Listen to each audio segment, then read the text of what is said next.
พี่หมูရဲ့တငယ်ချင်းကပြီးခဲ့တဲ့2ရက်ကထွက်ဆိုချက်လာပြီးတဲ့အပြင်ရောက်တော့တရင်တောက်တွေကဘယ်နေရာမှာစုံနိုင်ခြင်းများလဲမေးတော့သူ့ရဲ့ထင်မြင်ချက်ကလေဘော်ကလူတွေကိုမယုံဘူးပေါင်ကတရားကလေပန်ကကြောက်ရတာမဖြစ်နိုင်ဘူးငါတိတလောက်အဲ့နေ့ကမိုးစီကိုဖုန်းခေါ်ဆိုမှုတွေရှိခဲ့တယ်ဘသူလဲတော့ငါမသိဘူးအရင်ကမိုးနဲ့အနီးကပ်နေရချိန်ငါတိတလောက်ပြောပြပေးမယ်မိုးကသူ့ဘဝအကြောင်းကိုတိုင်ပင်ခဲ့ဘူးတယ်မိုးကနားလည်မှုရှိတဲ့သူတူပါရိုးရှင်းတယ်မို့မှာမိန်းကလေးတငယ်ချင်းတဲ့ LGBT တငယ်ချင်းကပိုများတယ်သူကပျော်နေတတ်တယ်အပြင်မှာတန်မာတဲ့အမျိုးသမီးတစ်ယောက်လိုထင်ရပေမဲ့ခဲတော့သူဟာနူးညံ့ပြီးသူ့နှလုံးသားထဲမှာမပြောထွက်တဲ့ဒဏ်ရာတစ်ခုခုရှိပုံရတယ်တွင်းစိတ်ကတိတ်နူးညံ့တယ်မို့မှာအားနေချက်ရှိတယ်စိတ်ထက်ကြမြန်တယ်ခုခုဖြစ်ရင်သူ့ကိုယ်သူအပြစ်အရင်တင်တတ်တယ်တကယ်တော့မိုးဟာတိတ်တနာဖို့ကောင်းတယ်ပုံနဲ့နေငါခံမှန်းရသလားတချို့ကမိုးကပလင်းနဲ့ရှူးပေါက်ခဲ့တာဖြစ်နိုင်သလားဆိုအထင်ပြောရရင်ဖြစ်နိုင်တယ်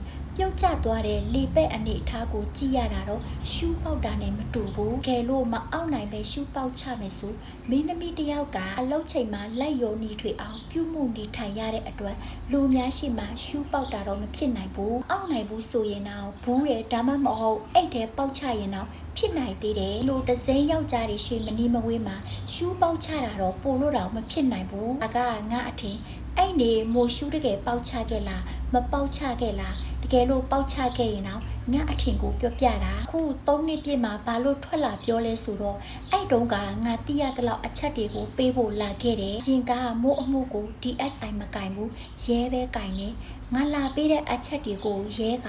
တိတ်မလို့ချင်းပုံရတယ်။ကြောက်ငါလည်းလက်လျှော့ပြီးပြန်လာခဲ့တာအခုအချိန်ထိပဲ။အခုတော့ DSI ကိုပေးဖို့အချက်လက်တွေရပြီ။ထပ်ပြောစရာရှိတာကငါအဲ့တုန်းကအချက်လက်တွေပေးဖို့သွားတော့ကငါအိမ်ကိုပါဆယ်တစ်ခုရောက်လာတယ်။ဖွင့်ကြည့်တော့ဘူးထဲမှာဓာတ်တစ်ချောင်းနဲ့စတစားအောင်ကိစ္စတဲ့မပါပါနဲ့မရှုပ်ပါနဲ့လို့စာထဲမှာရေးထားတယ်။ငါလည်းရဲကိုတပြောပြရင်ကောင်းမလားစဉ်းစားခဲ့ပြီမယ်။အိမ်မပို့တာဖြစ်နိုင်တာပဲလေဆိုပြီးအဲ့တုန်းကအကြောင်းမကြားခဲ့တာ။မှုကျူးလွန်သူကအကောက်အကြီးကြီးပဲအဖွဲနဲ့ပဲဆိုတာကျင်းတည်တယ်တစ်ချက်ရှိသေးတယ်ကာလအနည်းငယ်ကမနက်4နာရီလောက်မှာငါကလေးကအိတ်ခမ်းတကားကိုဖွင့်ပြီးပြင်ကိုငေးကြည့်နေတယ်အပြင်ကမီးအလင်းကကလေးမျက်နှာကိုလာဟပ်နေတော့ငါအိတ်ရာကနိုးပြီးတားဘာကြည့်နေတာလဲလို့မေးတယ်တားနိုးစာလို့အိတ်မပြောတာလားအဖေနိုးသွားယူပေးမယ်လို့ပြောပြီးလှည့်ထွက်မယ်လို့တော့ဒီကအဖေဒီမှာငိုနေတဲ့လူရှိတယ်တဲ့ငါလဲကြောက်လန့်ပြီးစောင်းကိုလှုပ်ပစ်ပြီးတော့ကလေးကိုသွားချီချလာပြီး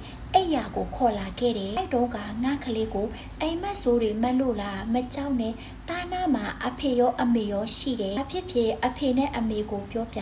အဲ့ညကကလေးလည်းပြတ်အိပ်ပျော်သွားတယ်မိုးလင်းတော့ညကကိစ္စကိုမိမနဲ့စကားပြောပြခဲ့ပြီးငါမိမကိုညတော့ကတားကအဲ့ဒီနေရာမှာလူတယောက်ငိုနေတယ်လို့လက်ညှိုးထိုးပြတယ်ငါလည်းသိချင်တာနဲ့တားတွေ့တာမိမလားယောက်ျားလားလို့မေးတော့မိန်းကလေးလို့ပြောတယ်ထမငါလည်းမစင်စားခဲ့မိဘူးတားကအိမ်မက်ဆိုးတွေမှတ်ပြီးထရောက်လာလို့ထင်နေမိတာနောက်မှတားလက်ညှိုးထိုးပြသူဟာမိုးလို့ထင်ခဲ့မိတယ်သူတခုခုများပြောချင်လို့လားရှိနေတာကိုသိစေချင်လို့လားအတိပေးတာလားဆိုပြီးအဲ့တုန်းကဆိုရှယ်ပေါ်တော့တင်လိုက်မိသေးတယ်သိစင်ကတော့တော်တော်ကြာပြီအခုမှစကားဆက်ဆက်မိပြီးပြောဖြစ်ကြတာနောက်တစ်ချက်မိုးဘလူနေရာတွေမှာစုံနိုင်ခြင်းများလဲလို့ငါကက်နဲ့သိချင်လို့မေးခဲ့တယ်နှစ်ခုလုံးဖွင့်ကြည့်လိုက်တော့ကပ်ပြားနှစ်ခုလုံးရဲ့အဖြေကကုန်းပေါ်မှာလို့ပြောပြတယ်ဒါပေမဲ့နောက်ဆက်တွဲဘာဖြစ်ခဲ့တယ်ဆိုတာတော့ငါလည်းမသိဘူးဒီလိုကပ်ပြားရဲ့အဖြေကိုယုံလားလို့မေးတော့ဖိမှုတငယ်ချင်းကငါယုံတယ်တဲ့ရှင်